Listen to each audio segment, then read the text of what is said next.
Hello friends, welcome to my YouTube channel Haru and Tanu. ഇന്നത്തെ വീഡിയോയിൽ നമ്മളൊരു fruit salad ആണ് കാണിക്കുന്നത്. അതിനായിട്ട് 3 ടേബിൾ സ്പൂൺ കസ്റ്റർഡ് പൗഡർ നമുക്ക് 1/2 കപ്പ് പാലിൽ അലിയിപ്പിച്ചെടുക്കാം.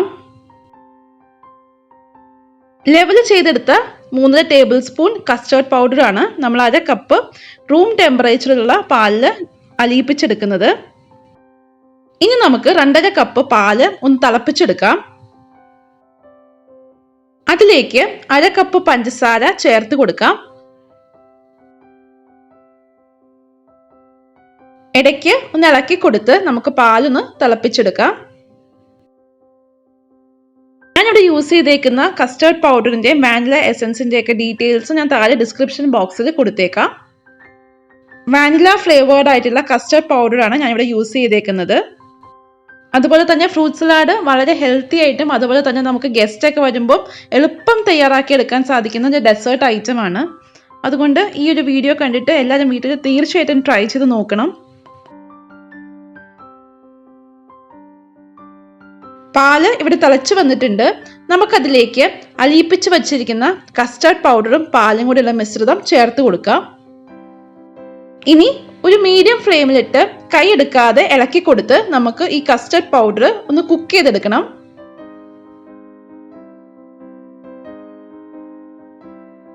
ഫ്രൂട്ട് സാലഡിന് നമ്മൾ കസ്റ്റർഡ് പ്രിപ്പയർ ചെയ്യുമ്പോൾ നല്ല കട്ടയായിട്ടല്ല നമ്മൾ കസ്റ്റർഡ് പ്രിപ്പയർ ചെയ്യുന്നത്, കുറച്ചൊന്ന് ലൂസായിട്ടാണ്. ഇപ്പോൾ നമ്മുടെ പാല് നല്ലവണ്ണം തിളച്ച് വന്നിട്ടുണ്ട്. നമുക്ക് ഫ്ലെയിം ഓഫ് ചെയ്യാം. ഒന്ന് തണുത്ത് കഴിയുമ്പോൾ ഈ ഒരു മിശ്രിതം കുറച്ചുകൂടി തിക്കായിട്ട് നമുക്ക് കിട്ടും. നമ്മൾ യൂസ് ചെയ്ത കസ്റ്റർഡ് പൗഡർ വാനില ഫ്ലേവേർഡ് ആയിട്ടുള്ള കസ്റ്റർഡ് പൗഡർ ആണ്. എന്നാലും നല്ലൊരു ടേസ്റ്റിനായിട്ട് ഒരു മണത്തിനായിട്ട് നമുക്ക് വാനില എസൻസ് 1/2 ടീസ്പൂൺ ചേർത്ത് കൊടുക്കാം.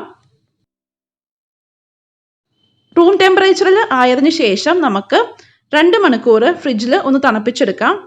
അതിനുശേഷം നമുക്ക് സെർവ് ചെയ്യുന്ന സമയത്ത് ആവശ്യത്തിന് ഫ്രൂട്ട്സ് ചേർത്ത് ഇതുപോലെ മിക്സ് ചെയ്തെടുത്ത് നമുക്ക് ഗ്ലാസ്സിലേക്ക് ഒഴിച്ച് സെർവ് ചെയ്യാവുന്നതാണ്.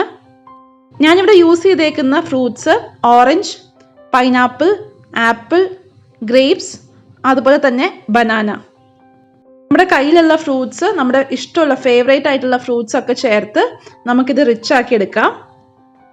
നമ്മുടെ വീട്ടിൽ ഗസ്റ്റ് ഒക്കെ വരുന്ന സമയത്ത് നമുക്ക് നേരത്തെ തന്നെ കസ്റ്റർഡ് ഉണ്ടാക്കി ഇതുപോലെ ഫ്രിഡ്ജിൽ വെച്ചേക്കാം. എന്നിട്ട് ഫ്രൂട്ട് സലാഡ് സെർവ് ചെയ്യുന്ന സമയത്ത് ഇതുപോലെ ഫ്രൂട്ട്സ് ചെറിയ പീസസ് ആയിട്ട് മുറിച്ച് ഈ കസ്റ്റർഡിന്റെ ഒപ്പം ഒന്ന് മിക്സ് ചെയ്തിട്ട് ഇതുപോലെ സെർവ് ചെയ്യാവുന്നതാണ്.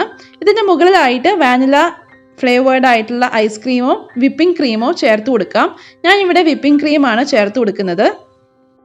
അതിന് മുകളിലായിട്ട് നമുക്ക് കുറച്ച് ഡ്രൈ ഫ്രൂട്ട്സ് കൂടി ചേർത്ത് ഇതുപോലെ സെർവ് ചെയ്യാവുന്നതാണ്. അങ്ങനെ എളുപ്പം നമുക്ക് തയ്യാറാക്കി എടുക്കാൻ സാധിക്കുന്ന ഒരു ഫ്രൂട്ട് സലാഡിന്റെ റെസിപ്പിയാണ് ഈ വീഡിയോയിൽ ഞാൻ ഷെയർ ചെയ്തേക്കുന്നത്. ഈ വീഡിയോ ഇഷ്ടമായെങ്കിൽ please like, share and subscribe to my channel. Keep watching. Haru and Thanu. By.